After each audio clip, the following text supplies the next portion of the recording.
I am not who I am without the organization of Bellator and the heartbeats and the people that I love so much that I've been able to share this experience with for the last 10 years. So we'll see what happens. Every single lightweight on the entire planet, you're on the clock, you're on notice. Chandler has just equaled the Bellator MMA submission record. Now giving up his back. Chandler, that's it! There's the tap, and we have a new champion. Michael Chandler is Bellator's new lightweight world champion. Hey, what's going on, fight fans? Welcome back to our YouTube channel. Hope you're doing well. Today, we're going to be talking about a newbie to the UFC, but not new to the fight game. Michael Iron Chandler. Iron Mike was one of the best lightweights in Bellator before transitioning to the octagon. We're going to take you on a journey from his younger days to him now fighting in the world's top MMA league. Keep an eye out for a record that Michael Chandler shares with Conor McGregor. Can you guess what it is? Stay tuned to see if you guessed right. Now, let's get into the countdown. Number 6. Early life. First, let's take a look at his early life. Considering the mixture of Irish and German in his ancestry, is it any surprise that Michael Chandler has ended up in the conflict business as one of the world's top fighters, no less, ranked number 4 in the UFC lightweight rankings? His combat prowess would be recognized and nurtured early in life. He was voted most valuable wrestler during his high school senior season and was recruited for the All St. Louis team. My first match in high school was on varsity, and I went out there and I won.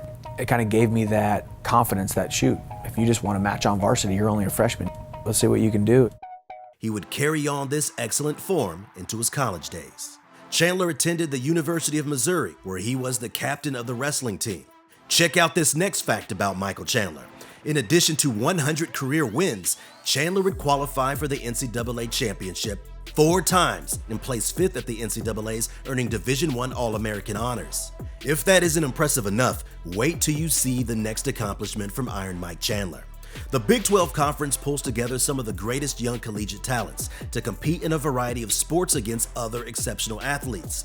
Michael Chandler would be a runner-up for wrestling in 2008 and 2009 with a record of 31-15 against Big 12 opponents. His overall record is 140. However, even more impressive alongside these accomplishments is the fact that Chandler majored in personal finance management services with a minor in real estate. Fun fact. Michael Chandler was on his high school's honor roll every term. That mix of academic astuteness with raw athletic ability is a common denominator amongst many of the greats of combat sport. Ali, Tyson, Silva, GSP, Jones, all highly intelligent and students of philosophy. Look at those guys. Now look at Mike Perry. You see what I'm getting at here? Chandler certainly has the markings of someone destined to be great. If that argument doesn't sway you, Chandler was also rubbing shoulders with future champions Ben Askren and Tyron Woodley. Number 5. Entry into martial arts. Next up, let's explore his first brash steps into the MMA scene. At the end of his wrestling career, Chandler didn't skip a beat and began training at Extreme Couture. What he did next was virtually unheard of in MMA. You won't want to miss this story. Foregoing an amateur career, Chandler would go on to make his promo MMA debut in August of 2009 at a mere 23 years old. Despite a formidable wrestling skill set, Chandler would score a TKO victory in the very first round. Just out of curiosity, how many 23-year-olds do you know making the moves that Chandler made? Drop a comment below if you or someone you know has that drive to be great and has hunted it in a way that Chandler has. We would love to hear about people chasing their greatness and what that means to them. Keep watching to learn how Chandler's career changed after his debut. 3 months after his debut in November of 2009, Michael Chandler made his opener for Strikeforce. He would win his first fight by TKO in the second round, followed by a submission victory in under a minute 6 months later. Less than a year after his pro debut, Chandler would link up with former employer Scott Coker again at Bellator, winning his next 2 fights in the first round. He would go on to win the lightweight tournament that would see him fight for the belt. From there, he would not only face, but overcome some great opposition along the way. The rest, as they say, is history. Number 4. UFC Career. We would be remiss if we didn't analyze Chandler's UFC career. It may be short so far, but it has also been incredibly sweet. A fighter joining the UFC at age 34 is not something you see very often, but that's exactly what Michael Chandler committed himself to, following a glittering career in Bellator. Always with his eyes on the prize, Chandler has said that there hasn't been a day that has gone by in the last 11 years that I wasn't intrigued by or thought about being in the UFC. A testament to his desire and perseverance in the pursuit of greatness by competing at the very pinnacle of the sport instead of a comfortable early retirement. However, now at 35, there will be obstacles aplenty for Chandler to overcome. MMA is a young man's sport, especially when you consider the business of MMA promotion. Heavily marketing a man at the end of his prime, or who is a latecomer to the promotion, would be considered by many to be a counterintuitive investment. While older fighters aren't a long-term investment, there have been a few names whom the UFC has been willing to go out on a limb for. Anderson Silva, Randy Couture, and Daniel Cormier, to name a few, all of whom would go on to be some of the greatest champions MMA has ever seen. Chandler was originally signed as a backup for the clash between lightweight juggernaut Khabib Nurmagomedov and human wrecking ball Justin Gaethje. Michael Chandler was thrown in at the deep end with the possibility of facing one of the most dangerous fighters on the planet for his debut. However, all throughout the week, Chandler remained composed, professional, and intensely committed to the challenge the UFC presented. He would silence the doubt momentarily after dutifully cutting weight and being on hand should the UFC need him. For those who doubted his alacrity at his age, Michael Chandler on his debut would hammer the nail to end all other nails into that proverbial coffin. If you're wondering how he did that, you're in for a treat. What he did and how he did it is coming right up. On January 24th, 2021, Chandler set foot in the UFC octagon for the very first time under the watchful eyes of thousands of cheering fans. Across from him would be a New Zealander with a penchant for violence, in addition to a thirst to finish his fights in a devastating fashion. Dan the Hangman Hooker is a rough night at the office for anyone, and we mean anyone, within the 145 to 185 pound divisions. Sitting on the number 6 ranking, Hooker looked to escort Chandler from the premises with authority, while the newly arrived veteran coveted the Kiwi's high rank. It took less than a minute for Chandler to blitz through Hooker's guard and put him on the back foot before a thunderous hook collapsed Hooker against the cage. A flurry of punches later, Michael Chandler had his first UFC win, taking him one step closer to fulfilling his destiny. Riding the momentum of an emphatic win against a tough competitor, Michael Chandler positioned himself to face Charles "Do Bronx" Oliveira for the vacant lightweight championship. Oliveira is the UFC's most prolific finisher, having competed in the promotion for 11 years as a featherweight and a lightweight, amassing 17 finishes, overtaking Donald Cerrone and Anderson Silva. Of those 17 finishes, 14 were submissions, surpassing the phenomenal Damian Maia as the UFC's most dangerous submission artist. A veteran of the sport, it's not surprising then that Oliveira was able to weather the storm that Chandler threw at him, rally in the second round to win via technical knockout. Oliveira undoubtedly earned his moment through hard work and dedication, two traits that Michael Chandler prides himself on and has used time and time again to rebound from a loss and soar to new heights. On November 6th, Chandler will face number 2 lightweight and one of the most violent individuals in MMA history. UFC 268 will feature a barn burner between former interim champion Justin the Highlight Gaethje and Iron Michael Chandler. Number 3, credentials. An important part in delivering quality content to you guys is to keep you informed with quantifiable data. With that in mind, let's take a look at Chandler's credentials.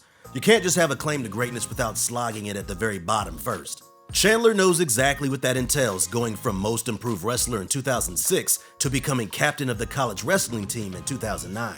Here are the credentials, and you can decide from there whether Chandler, at the very least, has put in the work to be considered great. Michael Chandler boasts an NCAA Division I All-American caliber of wrestling. From there, he would go on to claim a spot in as many record pages as he could. These stats are from Chandler's tenure at Bellator. As this was 2 years ago, these stats are likely to have evolved. However, to demonstrate Chandler's competence, here's some of his most impressive credentials to mull over. He is a former 3-time Bellator lightweight champion. He has the most wins and submissions in Bellator lightweight division history. He has the most stoppage wins in Bellator MMA history, and most title reigns in Bellator MMA history. If this is the record you guess Chandler shares with McGregor, give yourself a round of applause because you know your stuff. Conor McGregor and Michael Chandler both have 3 title reigns to their name. You'll never believe this next stat. Amassing 11 title bouts in 10 years at Bellator, you'd best believe that Chandler knows how to maneuver around the top of the division. Seemingly continuing that form in the UFC, we will almost certainly be seeing him fight for the belt at least once more. Bet on it. Number 2. Championship potential. You can't claim to be great if you can't claim the crown. Therefore, it's a big part of this video that we address Chandler's championship potential. Does he really have what it takes to compete at the top? You'll find out in a matter of moments. If there's one quality about Michael Chandler that we can certify, it's that he's no quitter. Seriously, the man's had 28 fights and has never lost by submission. But back to his mindset. Having won, defended, and lost the Bellator belt once, he would claw his way back to another title reign, then do it all over again.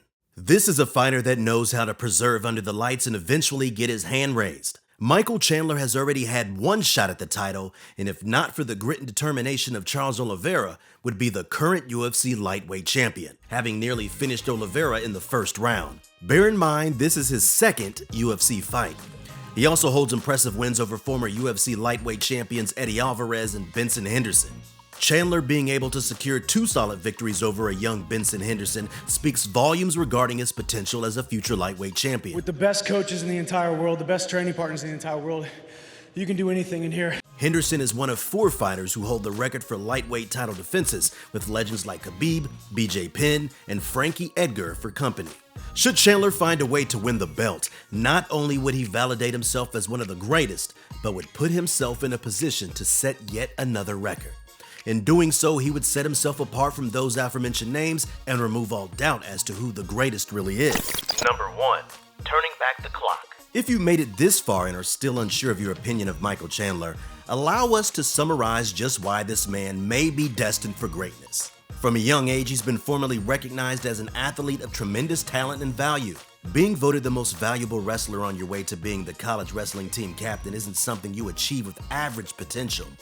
In addition to his athletic prowess, he's able to use his academic achievements to set a good example for younger generations, which never hurts in a campaign to be considered great. After a stellar college wrestling career, a 23-year-old Chandler took on 3 MMA fights in approximately a year, winning them all in dominant fashion. Imagine you see a 23-year-old in today's landscape. He just turns up and demolishes his first 3 opponents in the first year and would be unbeaten for the next 3. In those first 3 years, he finished 5 of his 6 fights in the first round, the only outlier being a TKO in the second. Are you not entertained? This surging prospect would go from fresh-faced and dangerous newbie to contender to champion, back to contender, and back to champion again. Michael was he was a determined child. He was harder on himself than we were. All to go back to being the new guy in the biggest town at the tail end of his career. Every time he's been knocked down, he's gotten back up and pushed harder, eventually reaching even higher. He's clocked up the miles and been around the block and is still here accepting fights that nobody wants. And lastly, as great as it is that he's adopted a child who needed a family, that he spreads positivity and inspiration instead of throwing insults and acting a fool, as great as it is that he is always pushing for the next achievement, this next part is potentially the most exciting thing about Michael Chandler. Keep watching to learn more. The greatest thing of all about Michael Chandler is the fact that he could be a lay and pray fighter, and isn't. He has the credibility and the skill to just sit on someone and control them, and he certainly is dangerous enough to submit most opponents he faces according to his credentials. However, more often than not, you will find Michael Chandler with his hands up, his chin tucked, pressuring forward with bad intentions. Isn't he awesome? Thank you, and that concludes our video for today. Massive shout out and thank you to those who stayed all the way to the end. We appreciate you guys. If you have any input or ideas for our next piece, we would love to hear it in the comments below. Also, let us know what you think of Michael Chandler. Has he won you over yet? Or is using Iron as a nickname still rub you the wrong way? Also, don't forget to share, like, and subscribe to our channel. We'll see you guys next time.